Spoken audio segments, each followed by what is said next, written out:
Kasi naman bibig ang pinangahanap eh, hindi yung mata. Tara na, halika na! Ha? Ano ba yun? Anak, hindi nakita? Hindi pa ba maganda yung mata mo? Wala pa rin ba? Wala po yun, Nay. Ano ba? Sino? Ay, sorry po.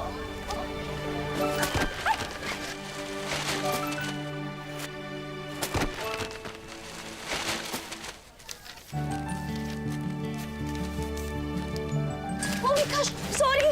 Sorry, kuya! Hindi kita nakita. Pasensya ka na, ha? Ito, assignment mo. Pasensya na ulit, ha? Teka lang.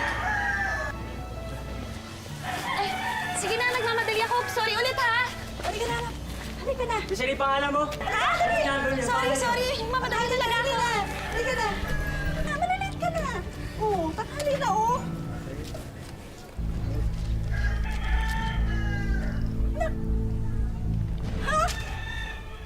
Wala pa po akong alam doon na may sakit po ako na glaucoma o mabubulag ako.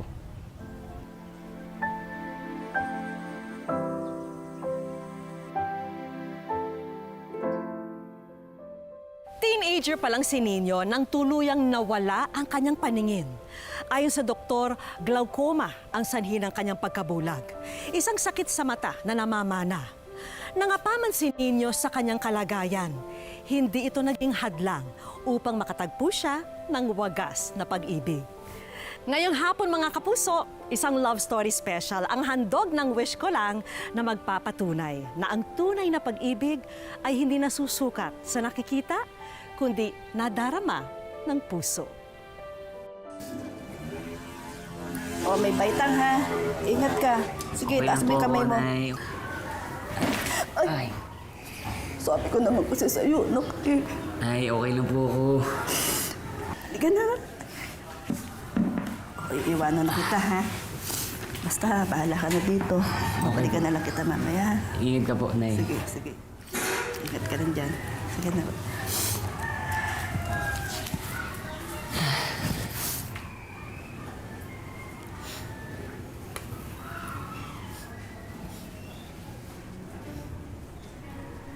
Bago ka, no? Ano? Paano mo nun nalaman? Ano ba ang ginagawa mo? Uy! Oo nga. Bago ka nga. Oh, tapos? Ay, tropa. Oh, Sa akin ka lang dumikit, ha? May chicks tayong pupuntahan mamaya. chicks. Oo, maganda yun.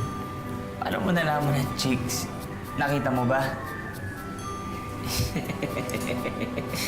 Siyempre, naamoy ko yun. Malakas pakiramdam ko, tsaka yung pangamoy ko. Uy, Beshi. Dito na pala yung pasukin mo, eh.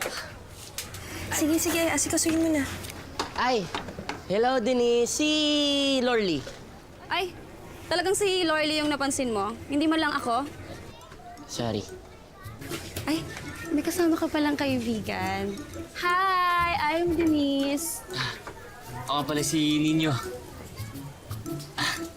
Ang gwapo mo naman. Mas gwapo pa sa akin? Oo, no? O ano bang order nyo?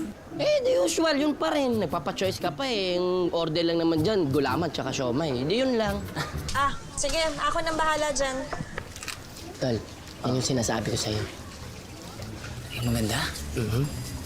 Parang yung ganda nga ng boses. Sabi ko sa'yo eh. Ito na order niyo. Tapos, ikaw din na may siomay ka. Ay. Huwag ka magalala, libre yan. Salamat, ha. Wala yun. Ako nga pala si Nino. Ninyo, narinig ko kanina eh. Ako si Lorly. Lorly. Lorly. Umpisa pa lang ng pakikipagkilala ko sa kanya, nagpakita na po siya ng kabaitan, pag-aalala, pagmamalasakit po sa akin. Laking tuwa ko po kasi yun yung isa sa mga hinahanap ko sa mga babae na may pag-aalala din sa isang tulad ko. Ang sinabi ko sa kanya, una sa text ay tinawagan ko. Paano kung may magkagusto sa yung may kapansanan, like say, orto o pilay, bingi, pero hindi ko sinama yung blind. Pero ang sagot niya sa akin, mamahalin ko kahit maging sino siya kasi tao lang naman tayo, handang magmahal ng kahit sino. Sinabi ko sa sarili ko, may pag-asa. Hanggang sa sinabi ko na, paano kung ako manligaw sa'yo, sasagutin mo ba? Tumawa lang siya. Mga ilang linggo, sinabi rin niya sa akin na tinatanggap ko na yung inaalok mo sa akin, love. Sa trabaho mo, mahal. Pagod ba? Medyo. Pero, ng teteng, oh. Naunahan pa ako ng bulag. Ninyo! Ay! Ah! Ninyo! Alayan! Ano ba? Demonyo ka ba, ha? Ninyo, okay ka lang ba? maintindihan yung utak mo eh. Talagang mas pipiliin mo tong bulag na to kaysa sa akin? Ano sabi mo? Ninyo! Sige! Sige! Ninyo! Subukan mo ako! Ryan, tumigil! Ninyo! Ninyo! Tumayo ka! Oh! Tumayo ka, lumaba ka! Tumigil ka na, Ryan! Tumigil ka na! Oo, alis ako. Sama kayo.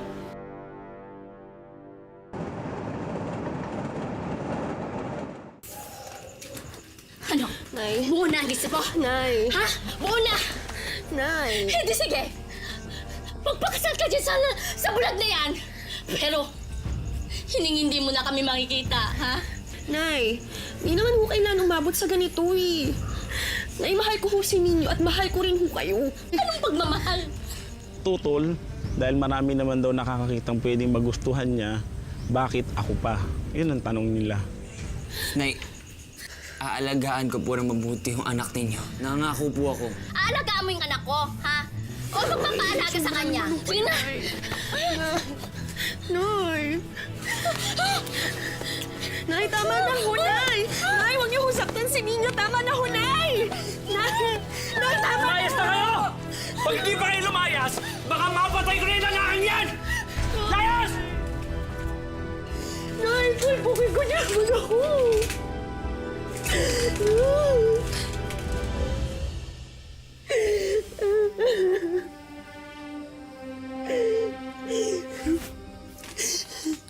I'm sorry, Ninyo. Hindi, Lorly. Pasensya ka na. Alam mo, kung di ako ganito, hindi naman magkakaganon yung magulang mo eh. Ninyo, di mo kailangang humingi ng sorry, okay? Hindi mo kasalanan, okay? Wala kang kasalanan. Kasi tanggap kita kung sino ka man, okay? Hindi ka dapat mag-sorry, ha? Lorly,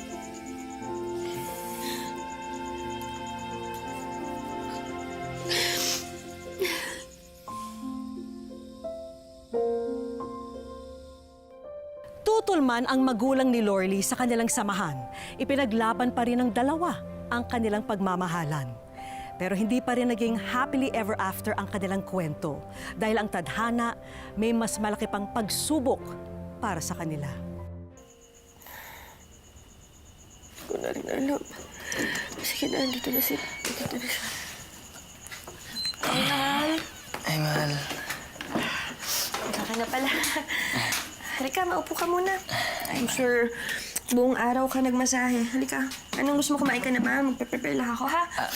Mahal, ako nang bahala. Umupo ka na lang dito, okay? Sige.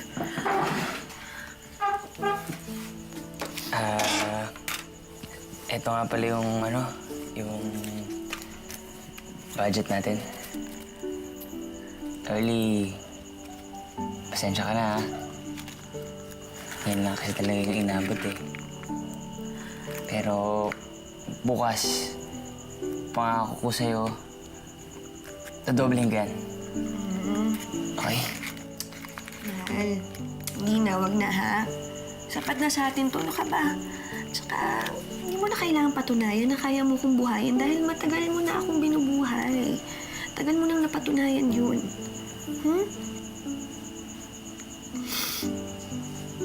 Mahal, Mahal, may problema ba? ha? Wala.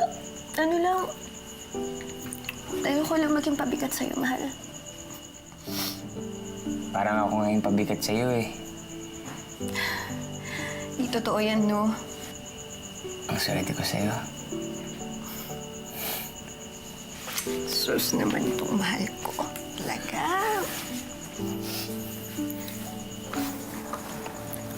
Ako ang maswerte sa'yo, mahal. Happy Happy birthday! Ano kayang i-wish nitong mahal ko? Ay, nako. Sigurado ako. Alam na alam ko na yan. Siyempre, alam na alam ko din. Basta ako, gusto ko na magkaapo. Yes! Siyempre, no? Excited na excited talaga si nanay. Siyempre naman. Aga naman po, Nay. Sige na. Mahal, hipan mo na yung candle. Go. Okay.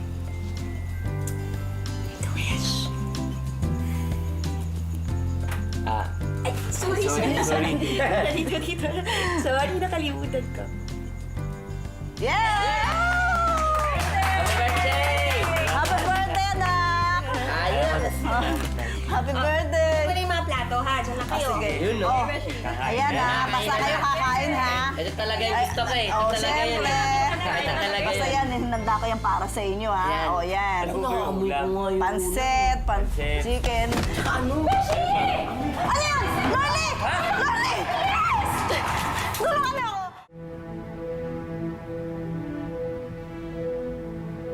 Nung nahimatay siya, dinala namin sa ospital. Doon nagsabi yung doktor na pinakapako yung matigas na bahagi ng tiyan niya. Bumulong yung doktor na malignan. Loli, ba't di mo sa akin sinabi na may nararamdaman ka na? Bakit di mo sinabi na may cancer ka pala? Denise, natatakot niya ako eh. Ano ba kasing sabi ng doktor? Beshi naman eh, pinapakaba mo ako eh. Sabi ng doktor, kailangan ko daw magpa-test. Kasi daw, baka hindi na daw simpleng sakit lang to. Baka mas malala na. Pero paano ko naman gagawin yun? Wala kaming pera, Denise. Hindi ko na rin alam. Sige na, dito na siya.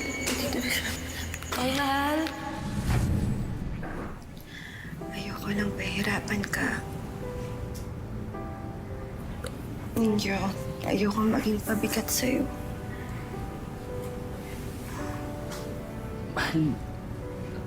Mahal, hindi naman yung ganun eh. Alam mo, kahit kailan, hindi ka magiging pabigat sa akin. Diba lahat gagawin ko para sa'yo? Nung inoperahan siya, kinuha yung bukol. Ang obserbasyon pa lang, obserbasyon po ng mga doktor, stage 1. Stage 1 ovarian cancer. Anak, kamusta ka? Sinasabi ko na nga ba eh.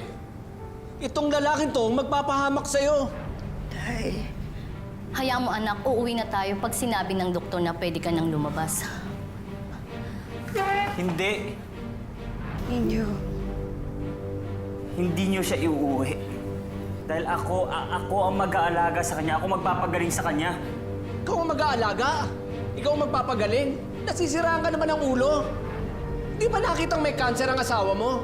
Bulag ka. Paano mo tutustusan ang pangangailangan yan? Anak ko siya. Karapatan kong alagaan siya. Mawalang galang lang po, pero ako ang asawa niya. Ninyo, tama na. Tama na. Nay, tayo. Nalungkot ako ng todo-todo. Pero ang sabi ko, kaya mo yan. Mga nakaka-survivor sa cancer survivor, ganyan. Maraming, may awa ang Diyos, gagaling ka, makakasurvive ka dyan. Mahal ko, hindi kita iiwan. Lalo na ngayon na kailangan mo ako.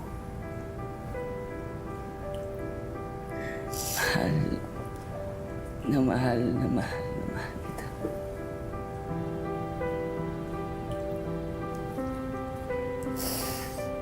Nagtrabaho po ako, lumapit ako sa ibang mga institusyon para humingi ng dugo kasi noong time na yun, sinasalina na po siya ng dugo. Lumapit ako sa Red Cross, lumapit ako sa mga ibang public servant na nagbibigay ng tulong para sa dugo. Marami po ako nilapitan para sa kanya. Bukod doon, home service pa rin ako ng masahe para may pandagdag sa pagtustos sa gamot niya o sa dugo na bibilin para sa kanya.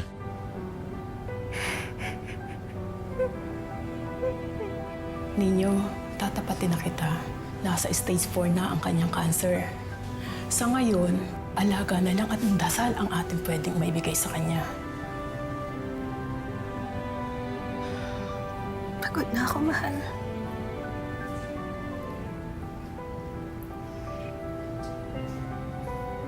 ayokong nahihirapan ka. Kaya siguro mas mabuti sa kalagayan ko na to. Mahal, baka pwedeng uuwi mo na ako sa amin.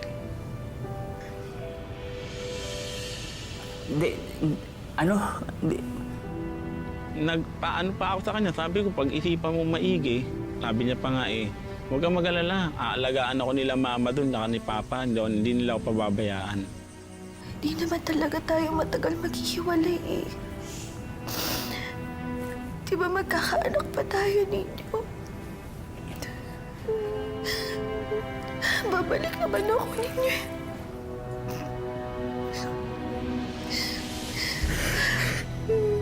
Basta ninyo. Ninyo, huwag mo papabayaan yung sarili mo dito. Mag-iingat ka dito, mahal.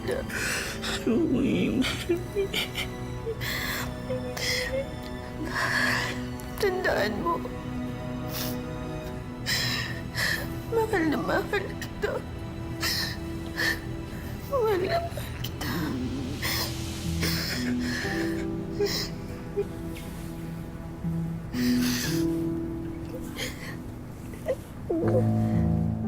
Nung umalis na siya, parang nabago ang lahat na para ba ang tahimik na ng paligid ko. Wala na nangungulit sa akin, wala nang tumatawag-tawag, ganyan. Wala nagtatanong, kamusta ang maghapon mo? Napakalaking pagbabago kagad. Sa isang gabi pa lang po yun. Bakit ganito mangyayari? Ay, nasa ninyo. Ninyo, anak. Ninyo. Tinawagan po ako ng biyenan kong lalaki. Ang sabi niya, nagpaalam na si Norly. Wala na siya. Iniwan na tayo. Bigla po ako naiyak. Bumagsak talaga yung luha ko po nung time na yun.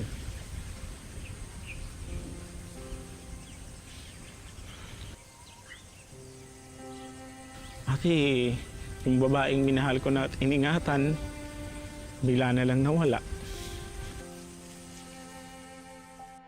Hanggang ngayon, makalipas ang 1 taon mula nang pumanaw ang asawa, patuloy pa rin ang pagluluksa ni Nino.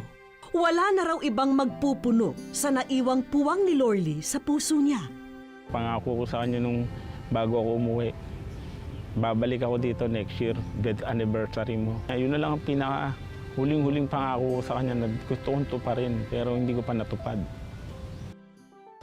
Napag-alaman po natin na ilang beses nang sumulat si Nino sa aming programa. Hawak-hawak ko po itong mga sulat niya. Ang tanong, maalala kaya niya yung mga sulat niya sa amin? Tignan natin. Hello, Nanay. Magandang umaga ho. Kamusta po? Nino, may babasahin ako sa'yo, ha? Sana matumpok sa programa niyo ang love story namin ng asawa ko. Ako'y blind at ang asawa ko ay normal. Namatay ang aking asawa sa sakit na cancer ngayong Abril lang. Alala mo ba yon? Alam mo na ba kung nasaan ka ngayon? Hindi ko po alam. Ikaw ay nasa wish ko lang. Nakailang sulat ka na pala sa amin. Ngayon lang namin natanggap. Maraming salamat po. Ha? Oo, talaga nakakaantig itong nangyari sa buhay mo. Ito po yung masakit po talaga yung nangyari sa akin. Pero kailangan labanan eh. Saan ka nakuha yung lakas mo? Sa una, sa pamilya. Pangalawa, sa mga taong pinagkakatiwalaan, kaibigan. Ganun po. Ano ba yung pinaka-namimiss mo tungkol kay Lorly? Yung pagiging malambing po niya, maalalahanin. Yung pagka may nararamdaman ako, nandiyan po lagi siya eh. Ramdam na ramdam ko kay Nino ang tunay at lubos niyang pagmamahal kay Lorly. Kaya naman may sorpresa kami para sa kanya. Matuwa ka rito, ha? Nino, matutupad na ang pangarap mo. Ngayon din, maaari ka nang lumipad sa Bacolod para masilayan ang puntod ng iyong pinakamamahal. Konting oras na lang, Nino, matutupad na ang pangako mo kay Lorly. Bago dumiretso sa puntod ng kanyang asawa, minabuti namin na sumaglit sa mga magulang ni Lorly. Sa paglipas ng mga panahon, humilom na raw ang mga sugat at tanggap na nila si Nino bilang asawa ng kanilang anak. Siya na lamang daw ang tanging alaala na naiwan ni Lorly. Gaano niyo ka gustong parang makita sa kanya? Gustong-gusto ko talaga makita siya. Bakit niya gusto siya makita? Na ano ko sa kanya, nahiglaw man ko. Kasi asawa sa ng anak ko, siya na lang alala ko para sa anak. Kung nandito si Ninyo ngayon, anong sasabihin sa kanya? Ay, talaga.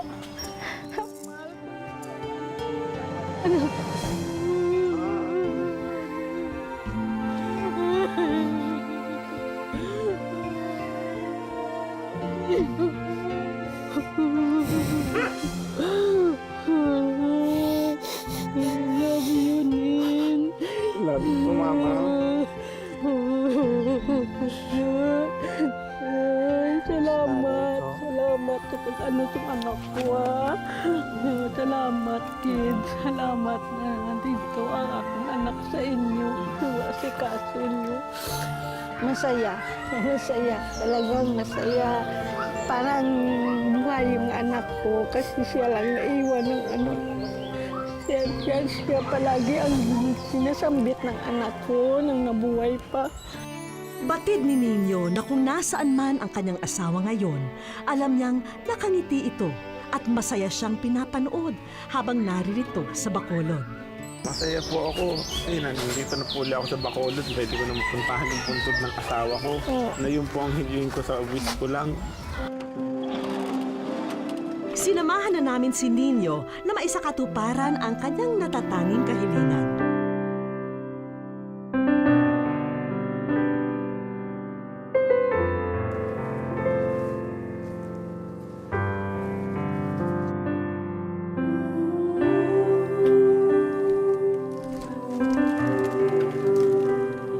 At pagdating na nga sa puntod ng kanyang asawa, bumuhos na ang damdamin ni Nino. Ito na ako. Kahit di ako nakatating nung death anniversary mo, nung birthday mo, ngayon, nandito na ako. Hindi pa naman tapos yung taon eh. Pangako ko sa ito, di ba? Nung isang taon, babalik ako ngayong taon na to. Pero, alam mo naman yung mga sitwasyon, mga nangyari. Noon pa naman, inuunawa mo ako. Iniintindi mo ako. Lalong-lalo na ngayon. Ginawa natin ang paraan sa tulong ng mga taong alam mo yung mga sitwasyon natin. Alam nila na kung paano kita minahal ng todo at paano mo ko minahal ng todo. Alam ng Diyos yan. Kasi ang Diyos sa ating dalawa kahit wala tayong anak.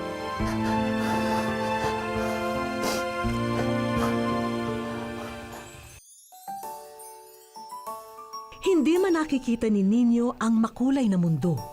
Minsan naman niyang nadama ito sa piling ni Lorly. Nung tinanong ako kung anong hiling ko para sa sarili ko, gusto ko madalaw lang kita. Masaya na ako. Pinatunayan ng kwento ni Nino at Lorly kung gaano kalakas ang kapangyarihan ng pag-ibig. Ang tunay na pag-ibig ay hindi nakikita ng mata, kundi nadarama ng puso. Napatunayan ni Nino at Lorly na gaano man kadilim ang mundo, patuloy na masisilayan ang liwanag hanggat nararamdaman ang pagmamahal sa ating puso. Para po sa inyong mga kwento at kahilingan, patuloy po lamang na sumulat sa amin o mag-email o message sa aming Facebook account. Ako po si Vicky Morales at ito po ang Wish Ko Lang.